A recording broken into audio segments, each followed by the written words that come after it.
Lads, we've got a busy window coming up in January as the Premier League window opens officially on January 1st. Let's have a look now at which Premier League teams need to be busy, who needs to make additions. Nick, any teams that you have your eye on that are like, they need to do business, they need to get busy, they need to improve their situation? Because we look up and down the Premier League, the title race is tight, top four, European spots, and the relegation scrap. So, in theory, there should be a lot of teams who want to do some business.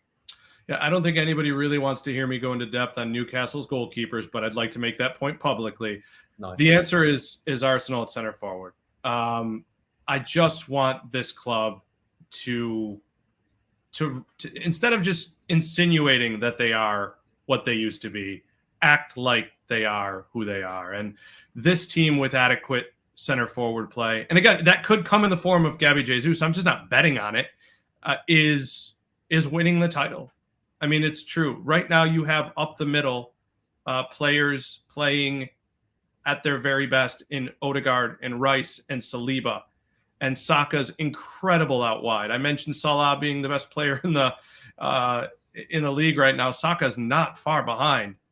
True. Get yourself that finisher and go win whatever you want to win, because I don't think it's going to be there for you if Kevin De Bruyne is back healthy or the Kevin De Bruyne replacement comes in next year. This is a golden chance for every team in the league not named Man City. Arsenal can take that chance by going to get a center forward. Yeah, that's the next step for them, to get that clinical finisher, finish off all these chances they're creating. And that's pretty much all they're missing. They added Declan Rice, added more depth defensively over the last couple of years to improve. So it's the missing piece of the jigsaw, the final piece of the jigsaw, you'd say, for Arsenal. Andy, I'm looking at Chelsea. Obviously, this is crazy to say, but we haven't seen Nkunku yet. But he probably, when he comes back, needs even more help, and he'll play off the left as a kind of forward. But do they need a number 9 as well? I mean, will Arsenal and Chelsea be kind of scrapping for the same players here? And probably a new goalkeeper as well, and maybe another new centre-back. And again, this is not just what I'm saying. This is what Mauricio Pochettino is coming out and saying. Yeah. We probably need to spend more in January, which is bonkers to say, but clearly some of the signings haven't really worked out.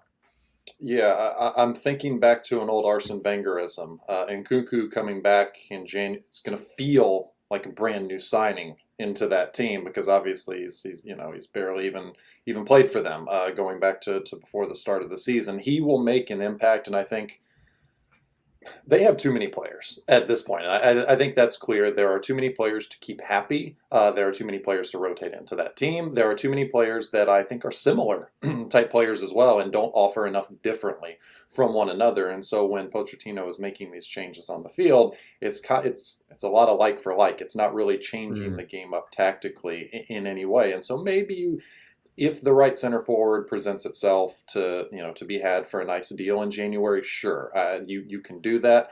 But I do think it's at a certain point you run the risk of just, at what point do the players begin to think, well, how long until they just bring someone else in for 70, 80, 90 million to replace me, no matter how well I'm doing? Like it just feels like it's not a great place to go to work every single day and feel great about your job security and your own personal performance and your own development and just all of these things that you care about as an individual. It doesn't seem like those are really being prioritized by Chelsea right now.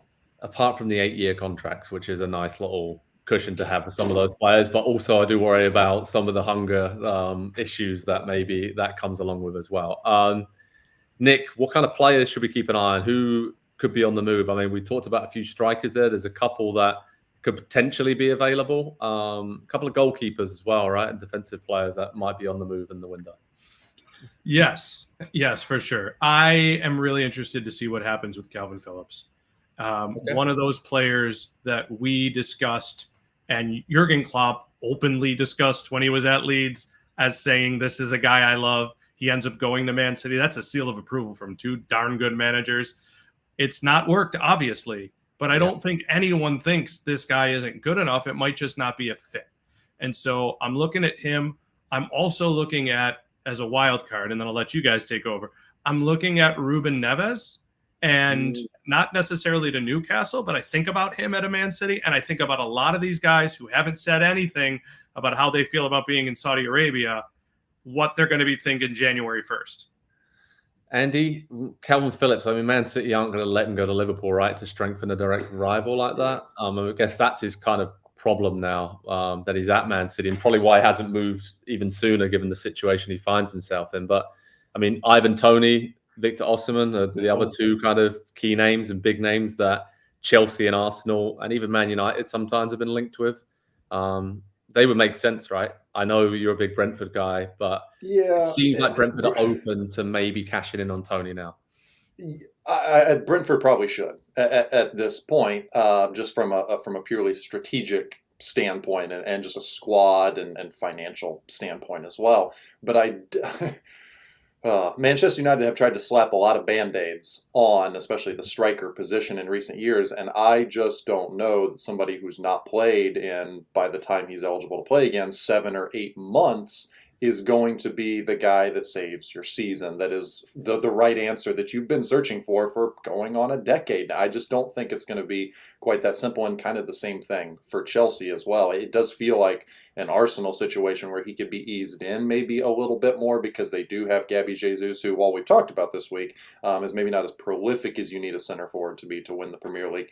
He doesn't need to be replaced tomorrow, the way that maybe the center forward positions at Chelsea certainly, and you could argue not United, with Højlund's development and how long that's going to take. So yeah, Ivan Toney is going to be an interesting one, and Calvin Phillips was also, he's 28 now, by the way, and he got that move to City at 25, 26 years old after obviously a brilliant season for Leeds, and it was an interesting signing at the time, because that's typically not the age of a player that City go out and look to sign.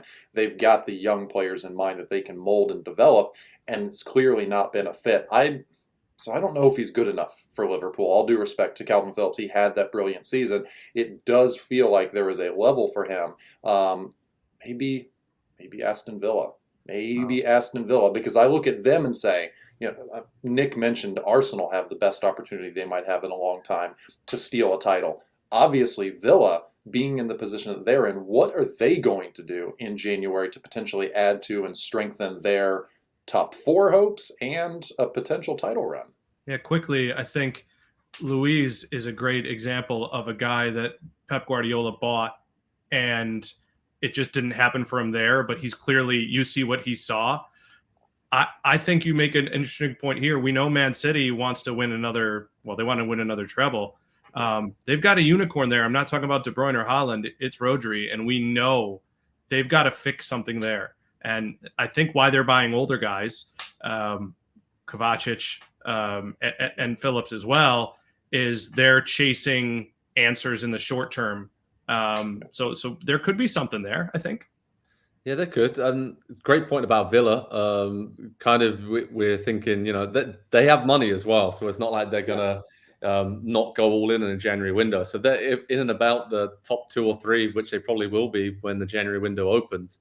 You can see them making some big moves. And I think maybe add in another clinical finisher, because if Ollie Watkins goes down, I'm not sure that they could really rely on John Duran to come in and really play that role. So that's an area there where I think, again, a lot of the teams at the top are going to try and get this clinical number 9. And we know that they are the most expensive, the most difficult players to sign.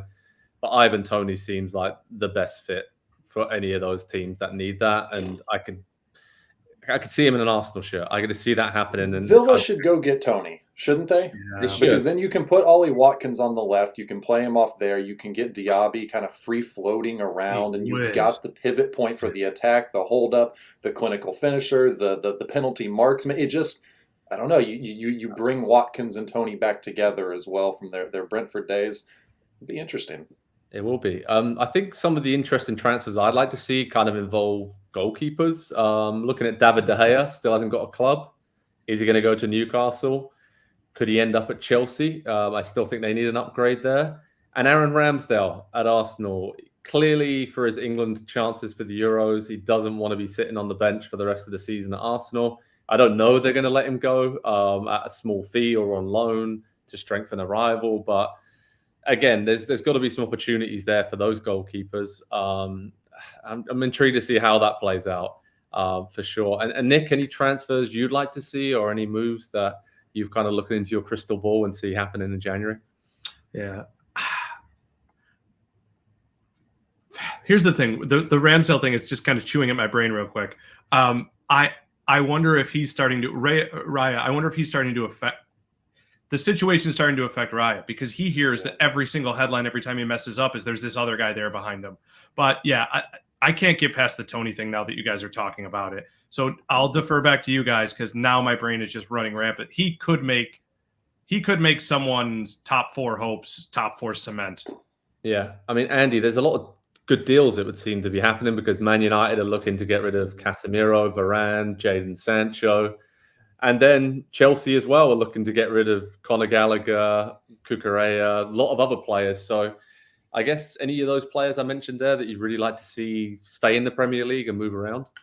Yeah, Conor Gallagher is at the age that he's at and having already had a very, very strong season on loan for Crystal Palace a couple of years ago. That's a player from, I don't know, a Tottenham perspective that would greatly interest me fitting into Ange's system. Somebody that's going to bring pressing and that's going to bring ball progression up the field. A very well-rounded midfielder, which is something that's required to play in that manner. And somebody who is not afraid to let a shot go from 20 and 25 yards out to stretch the defense out. And that seems to fit as well. And also, I would just like to request one center back for Spurs so that it's not immediately Ben Davies whenever Christian Romero is hurt and or injured, as he often is, and Mickey Van de Ven. Yep. So, yeah, a center back and Conor Gallagher, and I would be very happy with Spurs' January window. Nick Sancho, interesting, right, to see that situation in January, how that plays out? Yeah, I want maybe more than anything on earth to see, in football, to see Sancho back to his best. I don't think people, again, you guys know I watch a lot of Dortmund if the listenership doesn't or the viewership doesn't know that. This guy at his best was one of the only players in Europe hanging up double-digit goal and assist domestic campaigns multiple times in a row. There is just no way he stinks now. There's no way his attitude problem is so bad that he shouldn't be in an 18.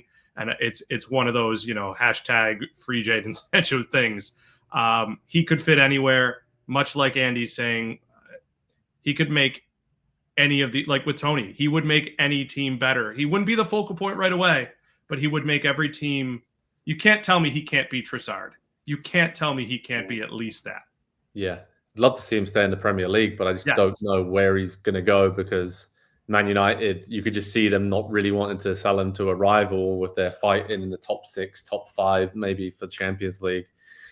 I think he's going to be stuck in a bit of a situation where maybe he goes back to Dortmund or elsewhere in Europe. But we wait and see. We got a lot of stuff to figure out here in the transfer window. So head over to Pro Soccer Talk on NBCSports.com for all the latest in the transfer window. We'll keep you covered with who needs what, who's signing which player, and give our analysis throughout what is set to be yet another crazy period in the winter window. But we love it, right, lads? It's a great way to start the year. A lot of excitement and expectation from new players and teams, see which moves they make. And we'll let you know all about it over at Pro Soccer Talk on NBCSports.com. Hi there, I'm Rebecca Lowe, studio host for NBC's coverage of the Premier League. Don't forget to hit subscribe to watch more videos all season long. And for even more Premier League content, from original series to live matches, head over to Peacock. And be sure to tune in for Premier League mornings every weekend on USA Network and on Peacock. We will see you there.